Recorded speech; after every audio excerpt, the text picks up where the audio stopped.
অবৈধ ইউনূস সরকার একটি সাজানো নির্বাচনের মাধ্যমে একটি তথাকথিত বৈধ সরকারকে বসিয়ে বিদায় নিয়েছে, কিন্তু তাদের এক্সটেনশন তারেক রহমানের ঘাড়ে দিয়ে গেছে বড় ধরনের বোঝা এবং প্রশ্ন।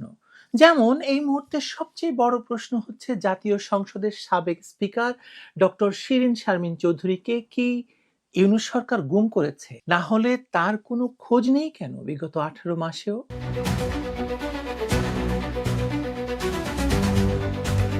বাংলাদেশের রাজনৈতিক ইতিহাসে প্রথমবারের মতো একটি নজিরবিহীন ঘটনার সম্মুখীন হয়েছে দেশবাসী। দেশের প্রথম নারী স্পিকার ডক্টর শিরীন শারমিন চৌধুরী রহস্যজনকভাবে নিখোঁজ গত 18 মাস যাবৎ। ইউনূস সরকারের আমলে যার সন্ধান পাওয়া যায়নি, তার খোঁজ খবর নিতে তারেক রহমানের সরকারও বেশি আগ্রহী নয়। সংসদে দাঁড়িয়ে সংসদ নেতা হিসাবে তারেক রহমান বলে দিলেন যে সাবেক স্পিকার এবং ডেপুটি স্পিকারের কোনো খোঁজ নেই। অথচ আমরা জানি যে ডেপুটি স্পিকার এখন কারাবন্দী, কিন্তু স্পিকার শিরীন শারমিন চৌধুরীকে নিয়ে এক এক সময়ে এক এক রকম খবর প্রকাশিত হচ্ছে। অর্থাৎ একদিকে সংসদে দাঁড়িয়ে প্রধানমন্ত্রী স্বীকার করছেন যে সাবেক স্পিকার এবং ডেপুটি স্পিকারের কোনো খোঁজ নেই, অজ্ঞাত স্থান থেকে তিনি রাষ্ট্রপতির কাছে পদত্যাগপত্র পাঠান বলেও আমরা জানতে পারি।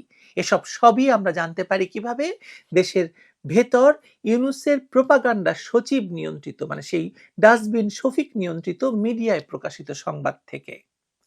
কিন্তু এই পুরো সময়কালে এবং পরবর্তী 1.5 বছরে তার প্রকৃত অবস্থান নিয়ে যে ধোঁয়াশা তৈরি হয়েছে, তা নিয়ে গুরুতর প্রশ্ন উঠেছে রাষ্ট্রীয় দায়িত্বশীলতা এবং জবাবদিহিতা নিয়ে। 2025 সালের জানুয়ারিতে সরকারি সূত্র নিশ্চিত করেছিল যে ডক্টর শিরীন শারমিন গোয়েন্দা নজরদারিতে আছেন এবং রাজধানীর একটি অভিজাত এলাকায় আত্মগোপন করে আছেন। এই তথ্য যদি সত্য হয়, তাহলে প্রশ্ন জাগে ইউনূস সরকার তার অবস্থান সম্পর্কে অবহিত ছিল কিনা, থাকলে তাকে গ্রেপ্তার করা হয়েছিল কিনা, নাকি তাকে কোথাও লুকিয়ে রাখা হয়েছে। আর যদি অবহিত ছিল, অবহিত যদি থাকেই, তাহলে তাকে কেন আইনের আওতায় আনা হয়নি বা তার নিরাপত্তা নিশ্চিত করা হয়নি? যিনি টানা 4 মেয়াদে জাতীয় সংসদের স্পিকার ছিলেন, যিনি সংবিধানের সুপ্রতিষ্ঠিত রীতি অনুযায়ী রাষ্ট্রের দ্বিতীয় উচ্চতম সাংবিধানিক পদে অধিষ্ঠিত ছিলেন, তার হঠাৎ অন্তর্ধান কোনো সাধারণ রাজনৈতিক বিষয় হতে পারে না। এটি রাষ্ট্রীয় দায়িত্বহীনতার চরম উদাহরণ। কিংবা জুলাইতে যে একটি সন্ত্রাসের মাধ্যমে ক্ষমতা দখল হয়েছে এবং ক্ষমতা দখলের পরে পূর্ববর্তী সরকারের সবাইকে যে এলিমিনেট করার চেষ্টা ছিল, সেটাই প্রমাণ করে। সরকারকে উৎখাত করা হচ্ছে। তখন ডক্টর শিরীন শারমিন চৌধুরী সংসদ ভবনে ছিলেন, যে কথা আমরা বললাম একটু আগে। সেদিন তার সরকারি বাসভবনে হামলা, ভাঙচুর এবং লুটপাটের ঘটনা ঘটে। নিরাপত্তাহীনতার মধ্যে তিনি কোনো প্রোটোকল ছাড়াই স্বামী এবং ছোট ছেলেকে নিয়ে বেরিয়ে যান বলে খবর বেরোয়। এরপর থেকে তার অবস্থান নিয়ে শুরু হয় নীরবতা। 27 দিন পর 2রা সেপ্টেম্বর তিনি অজ্ঞাত স্থান থেকে রাষ্ট্রপতির কাছে পদত্যাগপত্র পাঠিয়েছিলেন বলে জানা যায়। কিন্তু সেই পদত্যাগপত্র কোথা থেকে পাঠানো হয়েছে, কোন পরিবেশে তিনি ছিলেন, কোন শর্তে, তা আজও অজানা। সরকার পরিবর্তনের পর থেকেই শিরীন শারমিন চৌধুরীর বিরুদ্ধে রাজনৈতিক মামলা দায়ের করা হয় একাধিক। সবগুলোই হত্যা মামলা।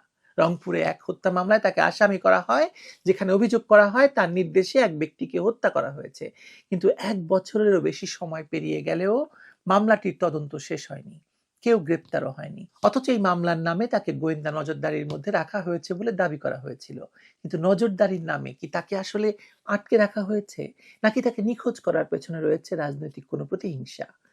2025 সালের অক্টোবরে প্রকাশিত এক প্রতিবেদনে বলা হয়, শিরীন শারমিন চৌধুরী সম্পর্কে সরকারের কাছে কোনো নিশ্চিত তথ্য নেই।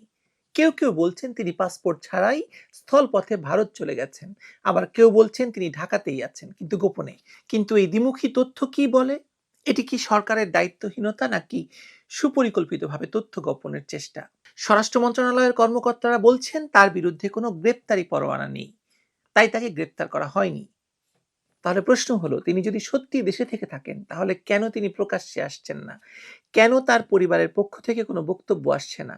কেন তার বড় মেয়ে যুক্তরাষ্ট্রে থাকার কথা শোনা গেলেও পরিবারের অন্যান্য সদস্যরা নিখোঁজ? এই নীরবতা কি তার ইচ্ছাকৃত আত্মগোপন, নাকি রাষ্ট্র তাকে গুম করে ফেলেছে? আরো গভীর প্রশ্ন, তাকে যদি গোয়েন্দা নজরদারির মধ্যে রাখা হয়ে থাকে, তাহলে সরকার কেন বলতে পারছে না তিনি কোথায় আছেন?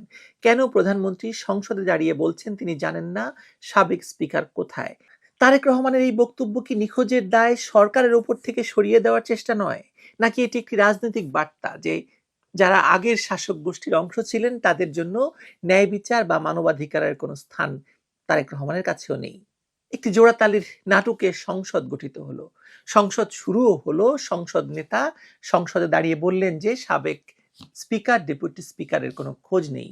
একজন প্রধানমন্ত্রী সংসদে দাঁড়িয়ে এরকম দুজন মানুষের নিখোঁজ সংবাদ দিতে পারেন এবং তারপর তাদের খুঁজে বের করার দায় এবং দায়িত্ব যে রাষ্ট্রের হাতে যায় সে কথা এই বসানো প্রধানমন্ত্রীর বোঝার কথা নয়। কিন্তু স্বরাষ্ট্রমন্ত্রী সালাউদ্দিন আহমেদ তো বারবার আইনের শাসন, সংবিধান মেনে রাষ্ট্র পরিচালনার কথা গাল ভুলে উচ্চারণ করছেন। এখন কি তাহলে তার দায়িত্ব না জাতির কাছে জানানো যে শিরীন শারমিন চৌধুরীকে কি ইউনূস সরকার হত্যা করেছে, নাকি তিনি কোথাও জীবিত আছেন, তিনি কি দেশ ত্যাগ করেছেন, নাকি দেশের ভেতরেই কোনো আয়না ঘরে বন্দি আছেন ডক্টর শিরীন শারমিন চৌধুরী? রাষ্ট্রকে এটা জানাতে হবে, না হলে রাষ্ট্র যে ফাংশনাল, রাষ্ট্র যে আসলে কার্যকর, সেটা আসলে প্রমাণ করার কোনো উপায় তারেক রহমানের সরকারের হাতে আর নেই। সময় এগুচ্ছে, মানে নতুন সরকার বলে আর সময় মানুষ তাদেরকে দেবে না। ভালো থাকবেন সবাই।